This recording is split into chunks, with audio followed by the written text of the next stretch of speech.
অসমে কংগ্রেস পার্টি আমাদের সাথে নির্বাচন লড়ছে। কংগ্রেস পার্টির মুখ্যমন্ত্রী পদদের মুখ এবং মহাজোটের নেতা হলেন গৌরব গগৈ। গৌরব, এই যে নির্বাচন, আপনি 2021 সালেও এটা লড়েছিলেন। এই নির্বাচনটা কতটা সহজ, কতটা কঠিন? 2012 নির্বাচন থেকে অনেকটাই আলাদা। 2014 নির্বাচনে কংগ্রেসের রাজনৈতিক জোট আলাদা ছিল এবং কিছু দলের সঙ্গে জোট না করার কারণে প্রায় 18টা আসনে হারের সম্মুখীন হতে হয়েছিল। এবারে আমরা জোটটা অন্যভাবে তৈরি করেছি এবং মানুষের মধ্যে এখন 3 বছর পর একটা বিকল্পের আশা রয়েছে এবং বর্তমান শাসনের প্রতি অনেক অসন্তোষ আছে। আমার মনে হয় যে এখন বর্তমান সময়ে একটা খুবই আলাদা পরিবেশ রয়েছে। আপনি বললেন আসনের জোট আপনি করেছেন, এই জোটটা হতে একটু দেরি হয়ে গেল না? দেখুন, 6টা পার্টির সাথে কথা বলা, অসমের মতো একটা প্রদেশ যেখানে আলাদা আলাদা সম্প্রদায় আছে, আলাদা আলাদা ভাষা আছে, আলাদা আলাদা ধর্ম আছে, খুব নাজুকভাবে এই কথাগুলো বলতে হয়, খুব সূক্ষ্মভাবে এই কথাগুলো বলতে হয়, তাই সময় লাগাটা স্বাভাবিক। কিন্তু মূল কথা হলো যে জোট আমরা গত বিধানসভা নির্বাচনে করতে পারিনি, এবারে সেটা করতে আমরা সক্ষম হয়েছি এবং এটাই মানুষের আশা। এই জোটের ফলে মানুষের মনোবল বেড়েছে। গৌরব, আমরা দেখেছি যে যেখানে যেখানে যে সরকারগুলোর বিরুদ্ধে প্রতিষ্ঠান বিরোধিতা বা ক্ষোভ থাকে, কিন্তু সেখানে সেই সরকারগুলোই শেষ মুহূর্তে নগদ টাকা হস্তান্তর করে সেটাকে একরকম প্রশমিত করেছে। আসামেও 3600 কোটি টাকা গেছে।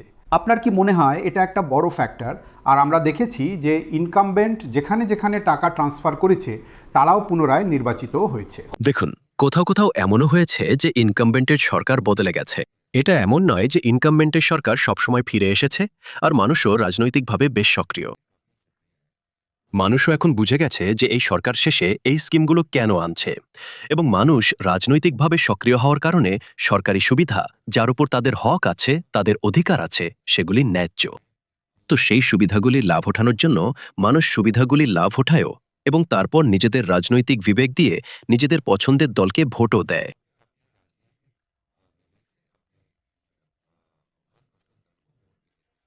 হিমন্ত বিশ্ব শর্মা বনাম গৌরব গগৈ, জনতা আপনাকে ভোট কেন দেবে? দেখুন, হেমন্ত বিশ্ব শর্মাকে মানুষ 25 বছর ধরে দেখেছে যে উনি কিভাবে এক দল ছেড়ে অন্য দলে যান,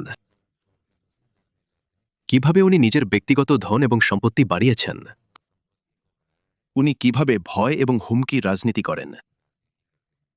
আমি আমার রাজনৈতিক আদর্শ আমার স্বর্গীয় পিতা তরুণ গগৈজির কাছ থেকে শিখেছি, যাকে আসামের মানুষ 15 বছর ধরে মুখ্যমন্ত্রী হিসেবে পেয়েছে। তো আজ আমার আশা যে মানুষ যখন হিমন্ত বিশ্ব শর্মার রাজনীতি এবং স্বর্গীয় তরুণ গগৈজির রাজনীতির তুলনা করে, ওনারা এখন বুঝে গেছেন, পরখ করে নিয়েছেন যে আমাদের আসামে সকলের সম্মানের জন্য, সকলের স্বাভিমানের জন্য আর নিজের কথা রাখার জন্য যে স্বাধীনতা আমাদের সংবিধান দেয়, তার জন্য আমাদের আবার স্বর্গীয় তরুণ গগৈজির আদর্শের রাজনীতি আসামে চাই।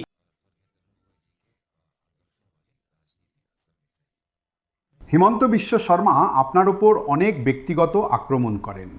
পাকিস্তান কানেকশন, কাল আমি দেখছিলাম যে উনি বলেছেন যে উনি কি পাকিস্তানের মুখ্যমন্ত্রী হবেন। দেখুন, এটা ওনার দুর্বলতা। এখন ওনার মনে শঙ্কা আছে, ওনার মনে ভয় আছে। আমরা তো সবাইকে সম্মতি দিতে চাই, সবার ভালো হোক।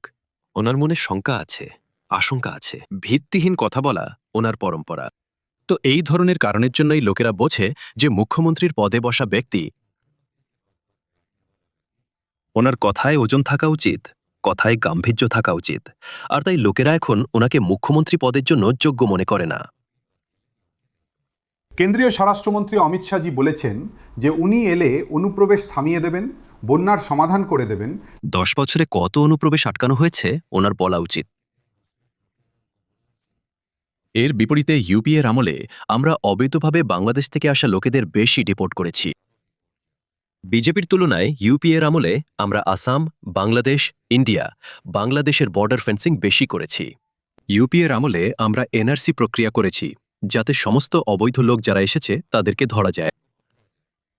বিজেপি এই সমস্ত কাজে কংগ্রেস ইউপিএর থেকে পিছিয়ে আছে।